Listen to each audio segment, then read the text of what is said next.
Hola, saludos amigos. El escritor estadounidense del siglo XX, Howard Phillips Lovecraft, escribió sobre uno de los dioses antiguos que forma parte de un panteón de poderosos dioses que hace millones de años llegaron del espacio. En su obra titulada Los mitos de Cthulhu podemos leer que este dios antiguamente vivía en Lemuria, en la gran ciudad de piedra de Rael, y esto fue así hasta que ésta quedó hundida bajo el mar, por lo que a partir de entonces pasó a habitar junto a los suyos en el fondo del Océano Pacífico, yaciendo en la gran ciudad sumergida y siendo controlados por unos conjuros mágicos que impedían que sus cuerpos pudieran moverse. Por lo tanto, necesitaban de alguna fuerza exterior que les ayudara a liberarse, para que así se produjera la tan ansiada, gloriosa resurrección de Cthulhu. Pero mientras transcurrían millones de años, tuvieron que contentarse con yacer y pensar en la oscuridad, siendo conocedores de todo lo que ocurría en el mundo, pues su lenguaje consistía en la transmisión del pensamiento. Fue así con la telepatía como Cthulhu comenzó a hablar a los hombres más sensibles, moldeándoles en sus sueños, y esto lo hizo para que ellos establecieran su culto en la tierra. Sus sacerdotes estaban convencidos de que cuando los astros fuesen favorables, la ciudad de Rael volvería a la superficie. Entonces, ellos sacarían de su tumba al gran Cthulhu para que éste reviviera a sus vasallos y volviera así a asumir su reinado en la tierra.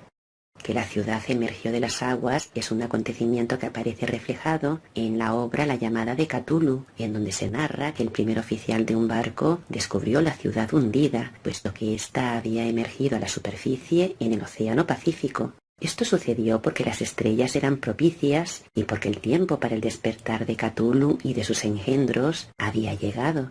El primer contacto que tuvo el protagonista de la obra de Lovecraft con este dios se produjo en el año 1926, tras la muerte de su tío abuelo, George Gamel Engel, quien era profesor honorario de lenguas semíticas de la Universidad de Brown en Providence, Rhode Island.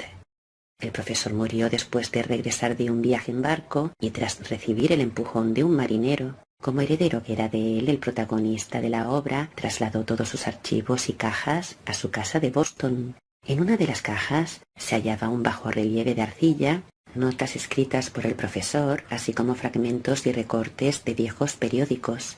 Los recortes de periódicos aludían principalmente a casos de alienación mental y crisis de demencia colectiva que se habían producido en la primavera del año 1925. El bajorrelieve era un rectángulo de 2 centímetros de espesor y unos 30 o 40 de superficie que contenía la imagen de un humanoide en cuclillas, con cabeza de pulpo, cuerpo de dragón, alas escamosas y un pedestal con jeroglíficos. La mayor parte de los dibujos parecían ser alguna especie de escritura jeroglífica sobre la que se encontraba una figura que parecía una especie de monstruo de cuerpo escamoso, provisto de alas, con cabeza pulposa y coronada de tentáculos. El documento más importante que encontró era un manuscrito que se hallaba encabezado por las palabras «El culto de Cthulhu», las cuales se hallaban escritas en caracteres de imprenta.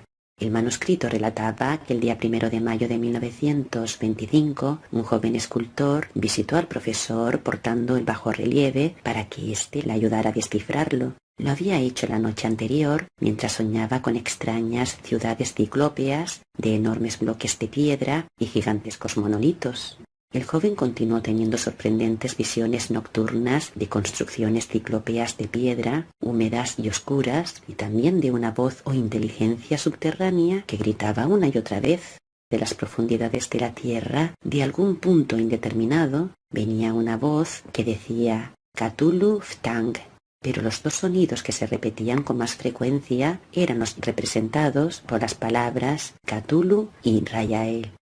Tiempo después, el joven enfermó de una fiebre de origen desconocido después de despertarse gritando en medio de la noche con extrañas imágenes que no solo incluían una repetición de los sueños anteriores, sino también una criatura gigantesca que caminaba o se movía pesadamente. Entre las notas manuscritas del profesor también había innumerables relatos de curiosos sueños de diferentes personas, así como citas de libros y revistas, como la obra de Scott Elliot titulada Historia de la Atlántida y la Lemuria perdidas. Multitud de notas describían lo que habían soñado diversas personas en el mismo periodo en el que el joven tuvo sus extrañas revelaciones. Y esto lo consiguió el profesor tras una encuesta en la que muchas personas le mencionaron perturbadoras historias ocurridas entre el 28 de febrero y el 2 de abril, cuando gran parte de ellos tuvieron sueños muy extraños. Pero este suceso alcanzó su máxima intensidad justo en el tiempo del delirio y el comienzo de la enfermedad del joven escultor. Una cuarta parte de las personas entrevistadas hizo alusión a escenas y sonidos semejantes a los descritos por él, y algunos confesaron su terror ante la visión de una criatura gigantesca. Un hombre que se hallaba inclinado al ocultismo y la teosofía se volvió completamente loco y murió meses después gritando que lo salvaran de algún escapado habitante del infierno.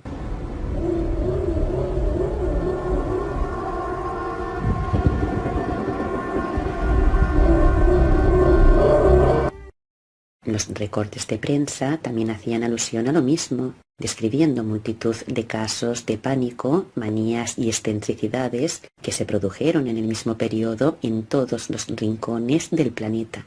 El monstruo verde y viscoso, el demonio venido de otro planeta, había despertado para reclamar sus derechos. Luego de millones de años, el gran Cthulhu era libre otra vez para poder llevar a cabo su misión en la Tierra. Para ello hizo uso de más de 1000 avatares diferentes, los cuales aparecen reflejados en el juego de rol La llamada de Cthulhu.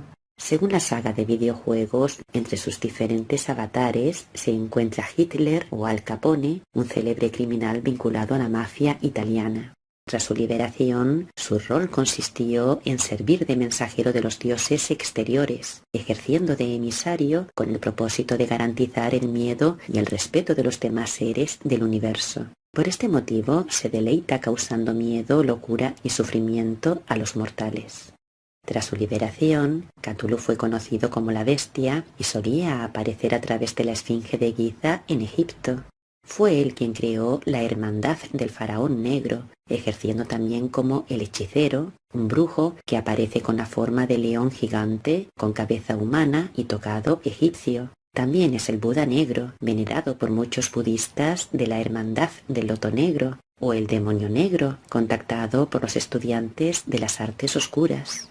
En la cábala se le conoce como Samael y es portador de muerte y destrucción.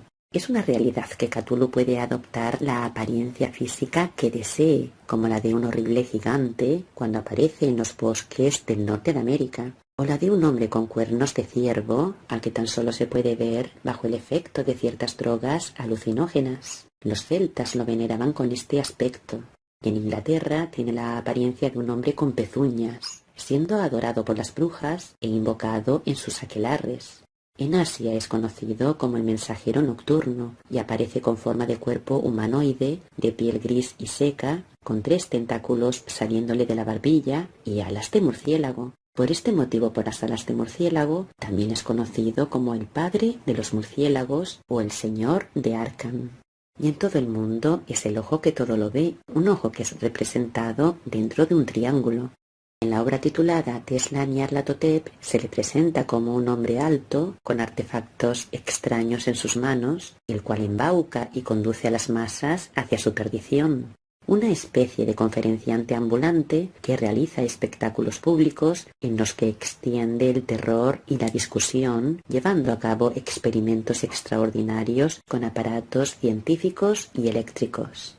Nyarlathotep tiene gran cantidad de seguidores con los que se cita en lugares solitarios de ruinas ciclópeas bajo las cuales vastas escalinatas descienden hacia abismos que llevan a otras regiones del tiempo y el espacio. A veces puede otorgar privilegios a sus seguidores, pero cuando lo hace suele ser con una segunda intención, habitualmente perversa. En una carta que el protagonista de la obra de Lovecraft escribió en 1921 a su amigo Reinhard Kleiner, mencionó el primer contacto que tuvo con Nyarlathotep a través de un sueño que le sirvió de base para su poema titulado Nyarlathotep. En el sueño se vio recibiendo una carta de su amigo Samuel Loftman, la cual decía así: «No dejes de ver a Nyarlathotep si vienes a Providence. Es horrible, más horrible de lo que te puedas imaginar, pero maravilloso. Te atrapa durante horas. Todavía tiemblo al recordar lo que me mostró. Cuando recibió esta carta, ya Nyarlathotep se encontraba en Providence, y algunas personas le habían hablado de sus horrores, advirtiéndole para que no se acercara a él. Pero la carta de Lothman había terminado por decidirle. Podemos leer lo siguiente. Mientras dejaba la casa, vi multitudes de hombres pululando en la noche, todos susurrando y dirigiéndose en una dirección. Les acompañé temeroso pero fascinado por acudir a ver y oír al gran oscuro e impronunciable Nyarlathotep.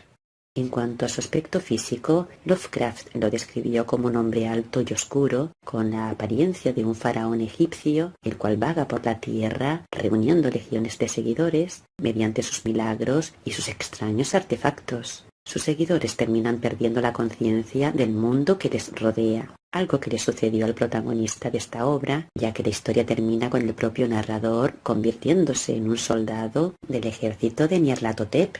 Sobre el primer contacto que tuvo el protagonista de la obra con él, podemos leer lo siguiente.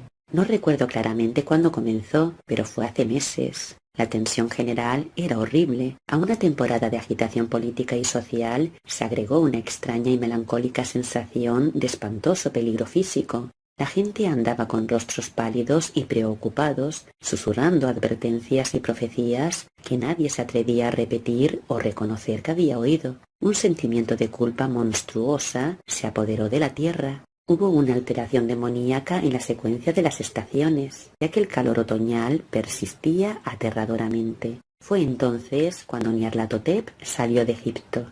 Parecía un faraón y dijo que había surgido de la oscuridad de 27 siglos. Era moreno, esbelto y siniestro, siempre comprando extraños instrumentos de vidrio y metal y combinándolos en instrumentos aún más extraños. Hablaba mucho de las ciencias, de la electricidad y la psicología, y daba exhibiciones que dejaban boquiabiertos a sus espectadores mientras elevaban su fama a una magnitud superior. Donde iba él, el descanso se desvanecía, pues las horas de la madrugada se desgarraban con los gritos de la pesadilla. Recuerdo cuando vino a mi ciudad, mi amigo me había hablado de él, de la fascinación y el atractivo de sus revelaciones, y yo ardía en ansias de explorar sus más profundos misterios. Escuché que se insinuaba en el extranjero que aquellos que le conocían miraban lugares que otros no veían. Fue en el caluroso otoño cuando pasé la noche con la multitud inquieta para verle, a través de la noche sofocante y subiendo las interminables escaleras que conducían hacia una sala, y ensombrecido en una pantalla vi formas encapuchadas en medio de las ruinas y caras malvadas amarillas que miraban desde detrás de los monumentos caídos. Entonces las chispas jugaron asombrosamente alrededor de las cabezas de los espectadores, y los cabellos se erizaron mientras sombras que eran aún más grotescas salieron y se agacharon sobre las cabezas. Y cuando yo mascullé una temblorosa protesta sobre la impostura y la electricidad estática, Nyarlathotep nos empujó a todos, bajando las vertiginosas escaleras.